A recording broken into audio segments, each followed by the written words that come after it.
السلام علیکم ورحمۃ اللہ وبرکاتہ۔ دوستو، آج کی اس ویڈیو میں ہم یہ جاننے کی کوشش کریں گے کہ زکوٰۃ کب فرض ہوتا ہے اور زکوٰۃ کن پر واجب ہے اور زکوٰۃ کی شرائط کیا ہے۔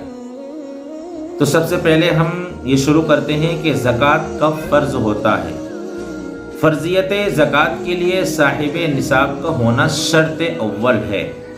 اب صاحب نصاب کون ہوتا ہے اور کتنے مقدار کا مال اگر اس کے پاس ہو تو اس پر زکوٰۃ واجب ہوتی ہے، اس کو صاحب نصاب کہا جاتا ہے۔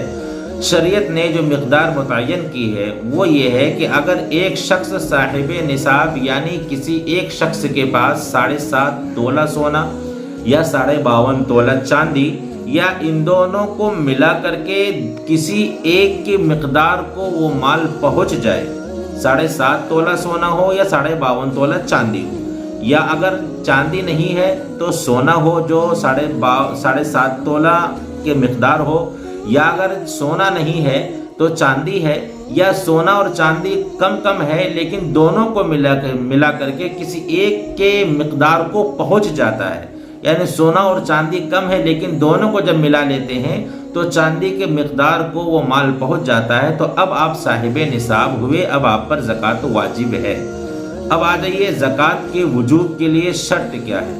وجوب زکوٰۃ کے لیے شرط ہے حولان حول، یعنی اس مال پر پورے سال کا گزرنا شرط ہے۔ سپوز کیجئے کہ اگر آپ کے پاس 50 لاکھ روپیہ فروری کے مہینے میں آیا اور وہ 50 لاکھ روپیہ سیو رہا، بچا ہوا رہا، خرچ نہیں ہوا، اور دوبارہ فروری کا مہینہ لوٹ کر کے آ گیا، یعنی اس مال پر پورا سال گزر گیا، تو اب آپ پر زکوٰۃ واجب ہو گئی۔ اس مال پر سال گزر گیا، حولان حول ہو گیا، اس پر سال گزرنے کی وجہ سے اب اس مال پر زکوٰۃ واجب ہو گئی۔ دوسری شرط ہے مال کا اپنے قبضے میں ہونا۔ ایک بہت اہم اور ضروری چیز ہے یہ کہ مال جب تک اپنے قبضے میں نہ ہو تب تک آپ پر زکوٰۃ واجب نہیں ہوتی ہے۔ اب اس کو اس مثال سے یوں سمجھیے، ایک صاحب ہیں جو بہت مالدار ہیں، صاحب ثروت ہیں، کروڑ پتی ہیں، لیکن اس کا مال اس کے پاس نہیں ہے بلکہ مارکیٹ میں پیسہ لگا ہوا ہے۔ سمجھیے کہ اس مسئلے کو غور سے، کروڑ پتی ہے، بہت پیسہ ہے، لیکن زکوٰۃ ادا کرنے کے وقت میں اس کے پاس پیسہ نہیں ہے بلکہ اس کا پیسہ مارکیٹ میں لگا ہوا ہے، تو کیا اب اس پر زکوٰۃ واجب ہے؟ اب یہاں پر دو چیزیں ہیں۔ ایک تو یہ کہ اگر اس کے گھر میں گولڈ یا سونا ہے تو وہ اس کا زکوٰۃ ادا کرے، یا نہیں، اگر گولڈ یا سونا نہیں ہے تو اب اس شخص پر زکوٰۃ واجب نہیں ہوتی ہے۔ کیوں؟ اس لیے کہ مال تو ہے لیکن اس کے قبضے میں نہیں ہے۔ تو یہاں پر یہ بات سمجھ میں آئی کہ وجوب زکوٰۃ کے لیے مال کا اپنے پاس ہونا ضروری ہے۔